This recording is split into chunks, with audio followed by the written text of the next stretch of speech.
Ben, nandiyan ka na ba? Kanina pa ako stress na stress dito. Gusto ko nang umiyak. Oh, chill. Ano bang nangyari? Ginagawa ko pa rin yung thesis natin kanina. Yung kagroup ko kasi sa TNE.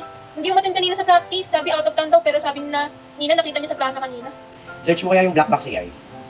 Bakit? Ano yun? Kaya nang i-locate kung nasan yung kagroup mo para malaman mo kung nagsasabi ng totoo. Pag hindi nagsasabi ng totoo, tanggalin mo. Sige nga, patingin. O eto, wait lang. Punta ka sa Google and then type mo yung black box AI. Tapos click mo yung unang lalabas. After mo i-click yan, punta ka sa app builder. Click mo lang din.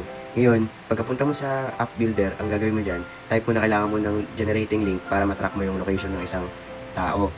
Hintayin lang natin. Yan, ginagawa na niya. Hintay, na. Nakikita na natin sumasakses na tayo step by step, no? I-open browser lang natin, tapos click natin yung open. Then after that, ipapaste lang natin yung ano nila dyan, messenger link, Instagram link, and then kapag kinik na nila yan, makikita natin kung nasa na sila. Oh, napakita ko na sa'yo, gets mo ba? Yay! Sige, thanks. Manda siya sa akin bukas. Oh, sige, buksain mo.